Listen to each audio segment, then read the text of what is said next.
You ever wondered why there's a tree of so many Cernos bows? Well, me too. But I also love them. So, here we go. We're going to start barking up this tree. Hit it! I like hot dog because I not a dog. Do you like hot dog? Eat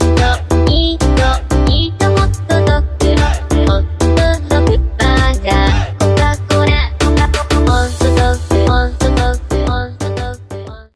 Let's start out with the bow tree with the first ever of its kind, the Cernos.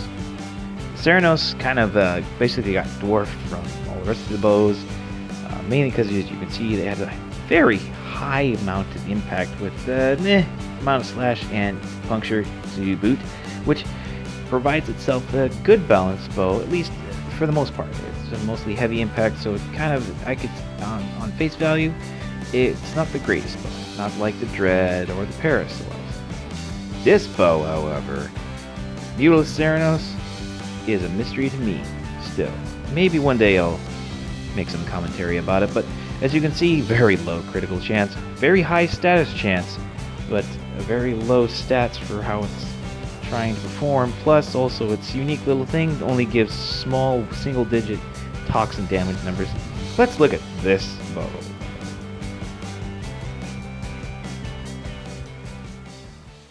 Oh yeah, getting to the good stuff here. Nothing's really changed with the Cernos' crit chance or its critical multiplier, but it has increased in fire rate, and this thing fires so much faster than all the rest of the bows put together. Yeah, I love this bow. Plus, it has its Syndicate proc, which deals viral damage and gives you energy back while doing so after you kill a certain amount of enemies. Here we have the Riven that gives me toxin damage, base damage, and critical chance. So with the point strike, it will give me 134 critical chance, which is amazing, which works out well with 100 mutations because it procs crit all the time. So we need that for that extra amount of slash that we do not have on the bow, which works amazing right now. And then the usual thing, Serration, Split Chamber, and then Elemental, Dual Elemental mod plus Vital Sense, and we're good to go. Okay, Rack the Cernos bow. This has been through this weapon has been through a lot with me. It's been through a lot of long runs. Mostly defenses. It's perfect bow for a Banshee Prime, in my personal opinion, or Banshee, and it just works perfectly. But it works perfectly for anybody. Anybody who needs energy. Hello, every Warframe needs energy, and this bow just keeps on hitting, and it's just such an amazingly good bow, I think, in my personal opinion, but everybody has opinions. Let's move on. And so now we're here to the king of all Cernos, Cernos Prime. When it first came out, it was meh. It sounded amazing. The fact that you could fire several more projectiles than just 1 or 2 or 3 with multi-shot, more like 6 or 8, sounded amazing. And to start out, when it came out, it was really a good bow for being like a shotgun bow, if you could kind of imagine yourself using it as a shotgun.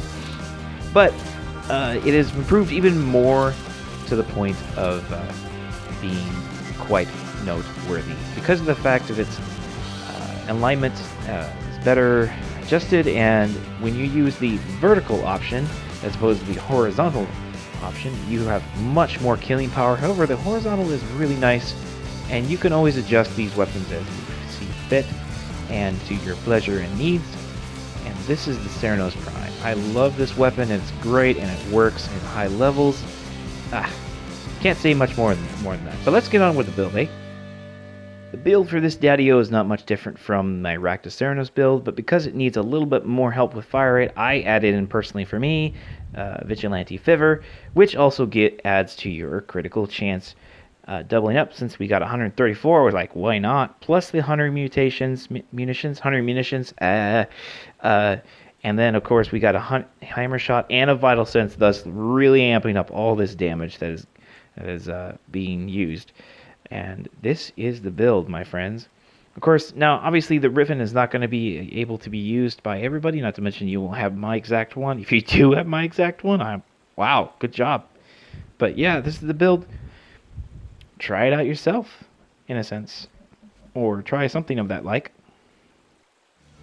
With that, Tenno, I hope that you gained some insight of what you want to try and use for your Cernos if you have been anywhere interested at this part of the video. And I'm glad that you're here, glad that you've come this far and learned a little bit with me. And I hope that you keep on warframing, you Tennos, and we will talk to you on a later video. Have a wonderful evening, Tenno.